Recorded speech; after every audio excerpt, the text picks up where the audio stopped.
Hello friends, welcome back to my channel. இன்னைக்கு நான் வந்து உங்களுக்கு எப்படி மஷ்ரூம் பிரியாணி அதாவது காளான் பிரியாணி எப்படி செய்யறதுன்னு சொல்லி தர போறேன். இந்த பிரியாணி வந்து ரொம்ப சிம்பிளா ஈஸியா வீட்லயே செய்யலாம். எந்த ஒரு இன்கிரிடியன்ட்ஸும் நீங்க வந்து பெருசா பிரியாணிக்கு அரைச்சி செய்யணும்னு அவசியம் இல்லை. நான் இப்போ வந்து இது எப்படி செய்யறதுன்னு உங்களுக்கு காட்ட போறேன். ஃபர்ஸ்ட் நம்ம இன்கிரிடியன்ட்ஸ் பார்ப்போம். அதுக்கு தேவையான இன்கிரிடியன்ட்ஸ் மஷ்ரூம் எடுத்திருக்கேன். நீங்கள் ஒயிட் மஷ்ரூம் கூட பாய்க்கலாம். நான் வந்து ப்ரௌன் மஷ்ரூம் எடுத்திருக்கேன்.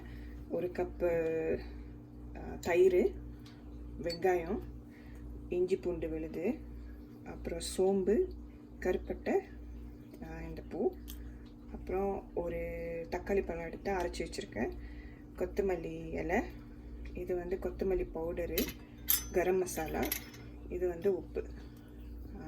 இப்போ நம்ம வந்து இது எப்படி செய்கிறதுன்னு பார்க்கலாம். ஓகே, இது வந்து பாஸ்மதி ரைஸ். நான் 3 கப்பு பாஸ்மதி ரைஸ் எடுத்திருக்கேன். இதை வந்து ஒரு 30 மினிட்ஸ் நம்ம வந்து ஊற வைக்கணும். ஓகே, இப்போ நான் வந்து 2 டேபிள் ஸ்பூன் நெய் விடுறேன்.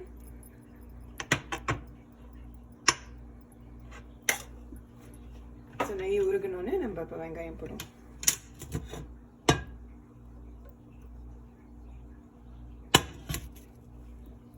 இப்போ வெங்காயம் சேர்த்துக்கோங்க.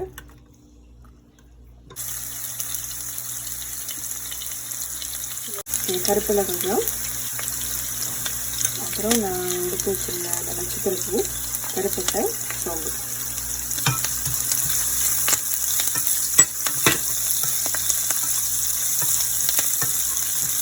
நான் கருப்பில் இன்க்ரீடியன்ஸில் காட்டல, உங்களுக்கு விருப்பம்னா எனக்கு கருப்பில் போட்டுக்கோங்க. போடுங்கன்னு அவசியம் இல்லை.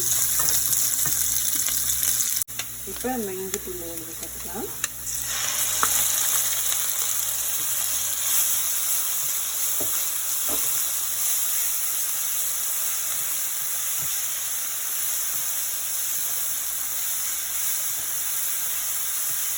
இதோட பச்சை வாசனைலாம் போட்டோம். அப்புறம் நம்ம வந்து மஷ்ரூம் சேர்த்துக்கலாம். சரி, இந்த பச்சை வாசனைலாம் முதல் போட்டோம். அதுக்கப்புறம் நம்ம வந்து மஷ்ரூம் சேர்த்துக்கலாம். இப்போ நம்ம மஷ்ரூம் சேர்த்துக்குவோம்.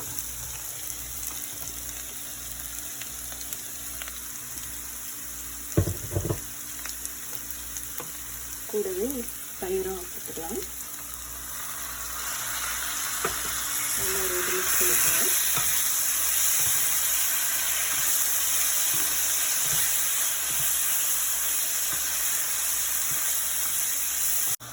ஓகே, இப்போ நான் வந்து அரைச்சி வச்சுருக்கிற தக்காளி போட போகிறேன்.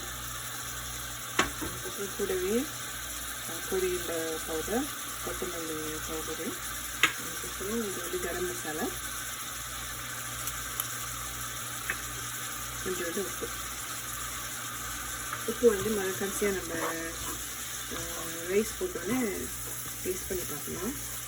கூடவே உப்பு சேர்த்துக்கணும். ஏன்னா அப்புறம் ரைஸ் போட்டு அந்த கடைசியாக நல்லா வெந்து வரப்போ சரியாக இருக்கும். கடைசியாக நம்ம சேர்த்து டேஸ்ட் பண்ணிவிட்டு அப்புறமா உப்பு வந்து கொஞ்சம் சேர்த்துக்கணும். நான் கொஞ்சோண்டு வெறும் மிளகாத்தூள் சேர்த்துக்கிறேன். நான் இது இன்க்ரீடியன்ஸில் காட்டல. உங்களுக்கு கொஞ்சம் காரம் அதிகமாக வேணும்னா நீங்கள் வெறும் மிளகாத்தூள் சேர்த்துக்கிறேன். இப்போ வந்து நான் வந்து 3 கப்பு பாஸ்மதி ரைஸ் எடுத்துருக்கேன். 3 கப்பு பாஸ்மதி ரைஸ்க்கு வந்து 5 கப்பு தண்ணி, ரொம்ப தண்ணி சேர்த்துக்கலாம். கொதி வர மாதிரி வந்துருச்சு. இப்போ நம்ம வந்து கழுவி வச்சுருக்கிற அந்த பாஸ்மதி ரைஸை சேர்த்துக்கலாம்.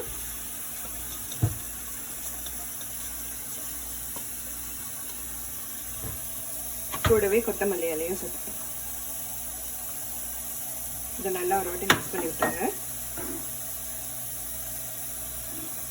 நான் வந்து தண்ணி சேர்த்துக்கிட்டாலும் உப்பு டேஸ்ட் பண்ணி பார்த்தேன். உப்பு வந்து லைட்டாக பத்தலை, அதனால நம்ம கொஞ்சம் உப்பு சேர்த்துக்கலாம்.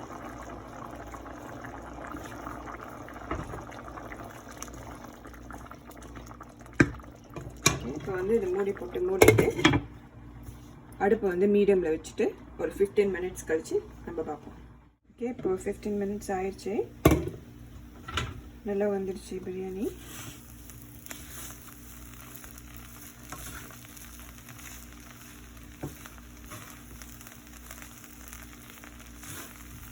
ஓகே, ஸோ நம்ம இப்போ என்ன ஸ்டவ் ஆஃப் பண்ணிவிட்டு இதில் ஒரு 10 மினிட்ஸ் அந்த அனலில் வச்சுட்டு நான் அப்புறம் சர்வ் பண்ணுறப்ப உங்கள்கிட்ட காட்டுறேன். ஓகே, நம்ம சுவையான மஷ்ரூம் பிரியாணி ரெடி ஆயிடுச்சு.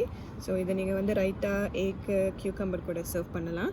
அது ரொம்ப சிம்பிளான ஒரு பிரியாணிங்க. நீங்கள் வந்து வீட்டில் இருக்கிற இன்க்ரீடியன்ஸில் ஒரு ½ அன் ஹவர்லேயே நீங்கள் செஞ்சு எடுத்துடலாம். எப்படி உங்களுக்கு வந்ததுன்னு நீங்கள் செஞ்சு பார்த்துட்டு கமெண்ட் பாக்ஸில் உங்கள் கமெண்ட்டை போடுங்க.